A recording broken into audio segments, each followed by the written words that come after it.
The first time Nathan changed himself for someone, he was 9 years old. His family had moved that summer, from one suburb to another, 40 minutes and a world away, the way moves are when you're 9 and your entire social architecture has just been demolished.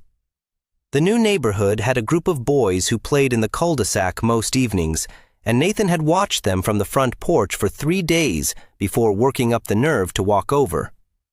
They were into baseball cards, specifically, obsessively, hierarchically into baseball cards, with a value system Nathan didn't understand and rankings he hadn't memorized. The first thing he did when he got home that evening was ask his mother if they could go to the card shop, and by the following weekend, he knew enough to hold a conversation. He wasn't faking the interest. That was the important distinction he'd made to himself then and remade many times since. He genuinely did find baseball cards somewhat interesting after he'd learned about them. He wasn't lying. He was just finding the interest that would fit the space available. He was good at that. He'd been good at it his whole life. By the time he was in his 30s, it had become invisible to him. The adjustment happened before he was aware of making it. A reading of the room, a quick recalibration, and then he was already being the version of himself most likely to be well received. He didn't think of it as performance. He thought of it as being perceptive, as being easy to be around, as not making things harder than they needed to be. He was 34 and he lived in Portland, and he worked in project management for a mid-sized tech company, and he had friends, and a history of relationships, and a reputation as someone people liked. He was reliably good at his job. He remembered details about people's lives. He laughed in the right places. He had, as far as he could tell, never made anyone actively uncomfortable. He was also, on most evenings, sitting alone in his apartment with a feeling he couldn't fully name. Something between emptiness and the particular loneliness of a person who has been in a full room all day and is nevertheless somehow not reached. He didn't examine this closely. He had a lot of practice not examining things closely. The woman's name was Claire. They'd been together for 11 months, which was the longest relationship Nathan had sustained since his mid-20s. She was a landscape architect with strong opinions about things, which he'd found initially attractive. There was something restful about being around someone who knew what she thought. She didn't seem to need him to manage her comfort. She just said things. He had loved this about her, and also, gradually, found it quietly threatening. Because Claire's clarity about herself threw his own opacity into relief. She'd say, "I hate networking events. They drain me completely." And Nathan would agree, would describe his own experience of networking events as draining. And this was true. But it was also true that he hadn't been entirely sure how he felt about networking events before she said it. And now, he wasn't sure which part of the agreement was his and which part was reflex. She'd broken up with him on a Sunday in October. Not in a dramatic way. Claire was not dramatic. She'd said, carefully, and with what was clearly a prepared version of the thought, that she'd been feeling for a few months like she couldn't quite get a fix on him. That he was warm and present, and she felt cared for, but she also felt, sometimes, like she was talking to someone who was watching the conversation from a slight distance. Like there was a pane of glass she couldn't identify and couldn't get past. He'd said, "I don't know what that means." She'd said, "I know. That's part of what I mean." He'd driven home and sat in his apartment and felt, not for the first time, the particular anger of having done everything right and still lost. He'd been attentive. He'd been supportive. He'd shown up. He'd remembered the things she told him and asked about them later and never pushed when she needed space. He had been, by any reasonable external measure, a good partner. And she'd left anyway. He called his friend Marco that night, which was what he did when things went badly. Marco had been his closest friend since graduate school. A man who said what he thought with a directness that Nathan had always appreciated and the specific way you appreciate something that scares you a little. He told Marco what Claire had said, the pane of glass, the not getting a fix on him. Marco was quiet for a moment. "She's not wrong," he said. Nathan stared at the ceiling. "I say that as someone who's known you for 12 years, Marco said. "Not as a criticism, but she's not wrong." "What does that mean?" "It means I don't always know what you actually think about things," Marco said. "Like, I know what you say. I know you'll agree with me, or find the middle ground, or make sure I feel heard. But I don't always know what Nathan thinks, independent of the room." Nathan said nothing. "Remember when I was deciding whether to take the Chicago job?" Marco said. "I asked you what you thought. You gave me this whole very balanced thing. Here are the pros, here are the cons. Ultimately, you'll know best. Very thorough, very helpful." A pause. "But I wanted to know what you actually thought I should do. I didn't think it was my place to. I asked you, Nathan. I specifically asked you, and you gave me the consultant version instead of the friend version." The apartment was very quiet. "I don't do that," Nathan said. "You do it constantly," Marco said, not unkindly, just stating a thing. He stayed on the couch for a long time after the call. The television was off. Outside, Portland was being Portland. A fine rain, the particular sound of it against the window that he'd heard from this couch for 3 years. He thought about what Marco had said. He thought about Claire and the pane of glass. He thought about the ways he moved through conversations, the reading, the adjustment, the finding of the version of himself most likely to be received well. He thought about when it had started. It was not a single moment. You don't usually find a single moment when you look honestly at something that's been built gradually, the way a reef is built, slowly, incrementally, each layer on the one before it. But he could locate some of the load-bearing pieces. His parents had divorced when he was 11. This was not unusual. What was specific to Nathan's situation was that his parents were people who communicated their distress through emotional withdrawal rather than conflict. There had been no fighting, not visible fighting. There had been, instead, a gradual refrigeration, doors closed quietly, meals eaten without much speaking, a house that was technically intact and functionally absent of warmth. Nathan had learned in that house that the way to prevent withdrawal was to not cause disturbance, to be easy, to not need things that were difficult to provide, to read the atmosphere and adjust accordingly.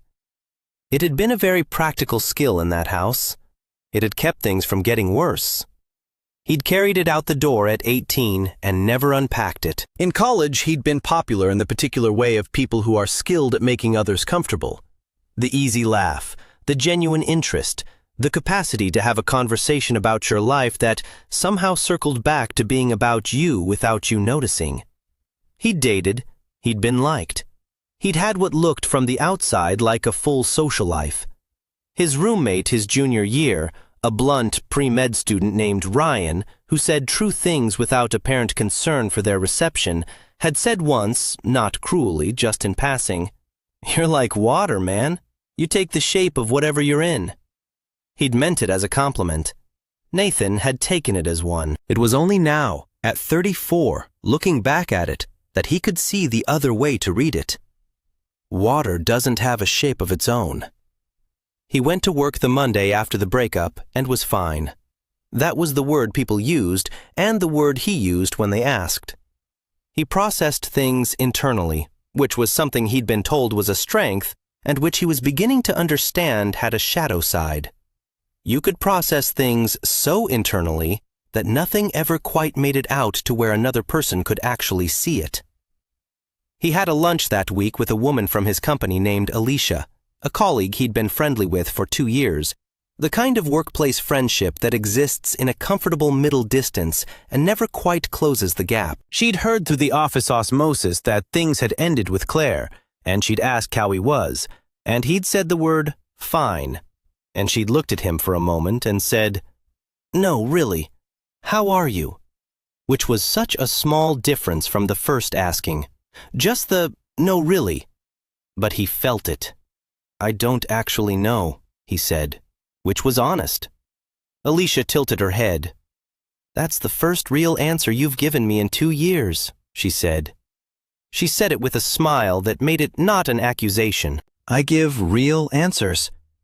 You give considered answers, she said, which are well-constructed and usually correct, and sometimes have nothing to do with what you actually feel. She picked up her fork. I've noticed. He thought about this for the rest of the afternoon. He began to notice how often the word fine appeared in his vocabulary. Fine, and that makes sense, and I can see both sides, and whatever works for you. He began to notice the small moments of recalibration, the reading of the room, the adjustment, the settling into the available shape. He noticed how often he laughed at things that were mildly amusing rather than actually funny. How often he expressed interest that was partly genuine and partly strategic. He noticed how little any of these people knew about him. And he noticed, which was the harder one, that he'd arranged things this way. Not consciously, not from malice, but deliberately in the deepest sense. He'd built a life in which he was warmly present and fundamentally unreachable, and then been confused and hurt when the people he wanted to be close to couldn't quite get there. You cannot be chosen, he thought on a Wednesday evening, staring at nothing in particular. You cannot be genuinely chosen by someone who doesn't know what they're choosing. The thing about realizing something is that it doesn't automatically tell you what to do with it. Nathan knew this. He was good at understanding things intellectually. The understanding was rarely the hard part. He called Marco again on a Thursday. Not late this time, early evening, before dinner. Can I ask you something? He said. Yeah? When you said you don't know what I actually think, what would it look like if I just said what I thought? Marco was quiet for a moment, not a long one. It would look like the thing you almost say, Marco said. You do this thing where you start something and then you smooth it out. You'll have a reaction to something and then you'll edit it into something milder before it gets out. I've watched you do it for years. What do I almost say? You almost told me the Chicago job was a mistake, Marco said. I could see it. And then you gave me the pros and cons. A pause. For what it's worth, you were right. It was a mistake. I stayed because Sarah wanted to stay, and it wasn't right for me, and I've thought about it since. Nathan sat with this. I didn't want to push you in the wrong direction, he said. I know. But Nathan, that's a decision I was going to make anyway. Telling me what you thought wasn't going to control the outcome. It was just going to be honest. He paused. I would have liked honest. Here's the thing about what Nathan was learning. It wasn't about being louder or harder or less considerate. It was something smaller and scarier than that. It was about staying in the room as himself. If you've ever made yourself smaller to fit somewhere and ended up fitting nowhere, stay with this. And subscribe if this channel is where you come for these stories. We're here. He tried it for the first time, really tried it, deliberately, at a dinner party in November. His friend Kate was hosting, 8 people around her dining room table, a comfortable mix of people who knew each other at various levels of well. The conversation landed on a topic, a film that 2 people at the table had strong opinions about. Positive opinions. The kind of enthusiastic unanimity that could roll over the table like weather. Nathan had not liked the film. He'd seen it in August and found it hollow in a specific way, technically accomplished and emotionally inert. And he'd said to himself at the time, it's not really my thing. And then, whenever it came up, had indicated some version of agreement with whoever was speaking. He sat at Kate's table and watched the enthusiasm build and felt the familiar pull. The reading of the room, the shape of the available agreement. And then he said, I actually didn't love it. I thought the craft was impressive, but I didn't feel anything. I kept waiting to feel something and it never came. A small pause. Not long, the kind of pause a room makes when a conversation shifts slightly. One of the people with strong opinions, a woman named Priya he'd met twice before, looked at him with what he was braced for being irritation, and was instead something closer to curiosity. "That's interesting," she said. "What do you mean by emotionally inert?" And they talked about it. He and Priya, and then the rest of the table joining in, and the conversation became more interesting than it would have been if it had remained unanimous. And Kate caught his eye at some point with an expression he couldn't read fully. Something like surprise and something like pleased. He drove home afterward and sat in his car for a moment. He felt exposed slightly, like a nerve ending rather than a managed surface. But underneath the exposure was something else, something quieter and more durable. The sense of having actually been in the conversation, not managing it, in it. It didn't transform him overnight. Things don't. There was a work meeting in December where a project direction was discussed, and Nathan had a strong opinion that contradicted his director's instinct, and he said it, professionally, clearly, with the evidence he had. And his director pushed back, and Nathan held his position, and his director said afterward, "I disagree, but that was a well-made argument." Which was fine. Which was actually fine. There was a conversation with his sister. She lived in Denver. They called occasionally. The calls had always had a texture of him asking about her and her talking about herself, which he'd arranged, where she asked what was going on with him, and he told her.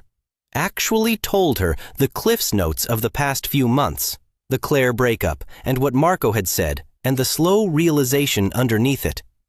His sister was quiet on the phone for a moment, and then said, "I've been waiting for you to have that conversation for like 10 years.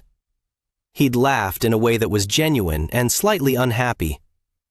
There was a text conversation with Claire in January, a brief one. She'd reached out about something logistical, a book she'd left at his place, and after the logistics were handled, there was a pause, and he'd written, "You were right, by the way, about the glass. I've been thinking about it." She'd written back, "I know you have. I could tell even when we were together." He'd looked at that for a while. "I'm sorry I wasn't clearer," he wrote. She wrote back, "I know. Take care of yourself, Nathan."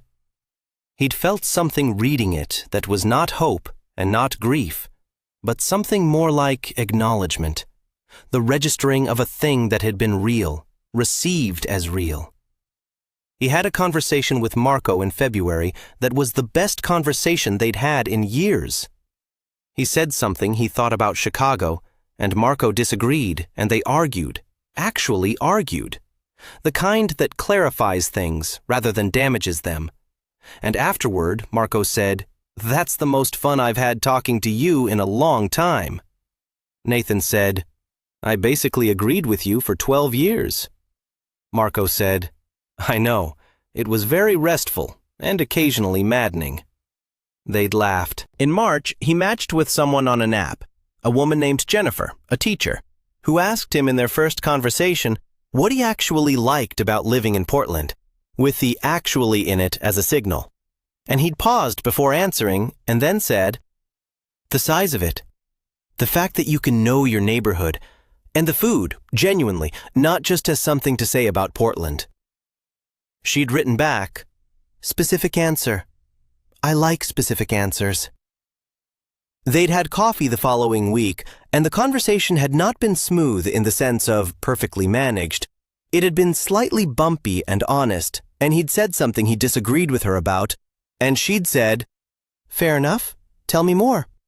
And he'd told her more, and she'd told him where she held her position, and they'd left the coffee place without resolution and made plans to continue it. It was the most interested he'd been in another person in years. Not because Jennifer was exceptional, though she was good company, but because he'd shown up as himself, and she'd been interested in that. And the interest was therefore real, in a way that interest in a managed surface is not quite real. You cannot be genuinely seen in a disguise. He understood this now in his body, not just his mind. He sat in his apartment on a March evening, same couch, same window, same Portland rain, and thought about the 9-year-old at the card shop, learning the value system, finding the interest that would fit the available space. He didn't feel contempt for that kid. The kid had been working with the tools available, in the situation available, making the calculation that seemed most likely to result in connection. But Nathan was 34. He had different tools now. He had the capacity to stay in a room without performing staying. He had the capacity to say the thing he almost said. He had the capacity to let someone see him and let that be risky and do it anyway. Some people would leave. He understood this now without the old panic. Some people left because they wanted the surface, which was easier than the real thing. And some people left simply because once you showed up differently, the fit was different. Not everyone who'd liked the managed version would like the actual one. He was learning to find that less catastrophic than it had always seemed. The fear hadn't gone. He still felt it, the small internal seize when he was about to say something that might not land, might not be wanted, might cost him someone's approval. He felt it, and he said the thing anyway, more often than he used to. Not every time. He was a person, not a project. But more often. Marco's birthday was in April. A small dinner, 7 people, a bar that Marco liked. Nathan went and was present in the specific way of someone who is actually present, rather than managing the room. He told a story that was funny, partly because it was embarrassing, because he'd done something ridiculous at a work meeting, and he described it without softening it into something more flattering. And the table laughed, and it was good, the kind of good where you feel included rather than performed. At the end of the evening, standing outside waiting for cabs, Marco put an arm around his shoulder briefly and said, "Good to have you back." Nathan said, "I've been here." Marco looked at him. "More of you," he said. "Good to have more of you." He went home and stood in his kitchen for a while, not doing anything particular, just standing. The apartment was quiet in the way that quiet can be full rather than empty. He thought about what it would have felt like, at 9 years old at the card shop, to just say, "I don't actually know anything about baseball cards, but I'd like to. Can you show me?" Probably terrifying, probably fine, probably the beginning of something that didn't require a disguise to maintain. He didn't have access to that version of the story anymore. He had this one. He was choosing to show up in it. The coffee date with Jennifer had become a second and a third, and the third had turned into dinner, and dinner into a walk. And at the end of the walk, she'd said something he disagreed with, and he'd said so, and she'd argued back, and they'd been standing on a bridge over a canal in the dark, arguing about something that was ultimately pretty small, and he'd felt not comfortable exactly, but present, fully present in his own life, which was the thing he'd been trying to buy with disappearing and had not been able to. You can't buy presence by disappearing. That was the math that had taken him 34 years. He was done disappearing. He called his mother on a Sunday. She was in Indianapolis. They talked infrequently. The calls had a shape he'd let develop without choosing, and she asked how he was, and he said the word "fine," and then stopped himself. "Actually," he said, "I've been doing some thinking about how I am as a person." He paused. "Can I tell you about it?" His mother was quiet for a moment, the particular quiet of a parent who has been offered something unexpected. "Yes," she said, "I'd like that." He talked for a while. She listened. She said, at one point, her voice slightly different than it usually was, "I've wondered about you, whether you were okay under all the okayness." "I'm working on it," he said. "That's more than okay," she said.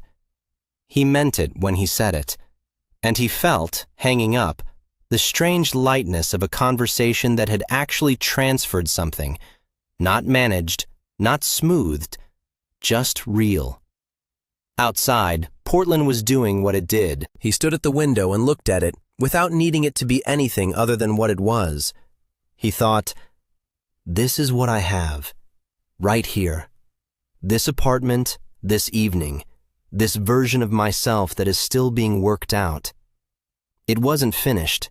He wasn't finished. But it was his, actually his, not built for the room, not adjusted for reception. Just him, in his own life, choosing to stay in it." If this story reached something in you, the feeling of having been liked for a version of yourself that cost you everything to maintain, leave a word in the comments. No performance required, just whatever's there. And take care of yourselves.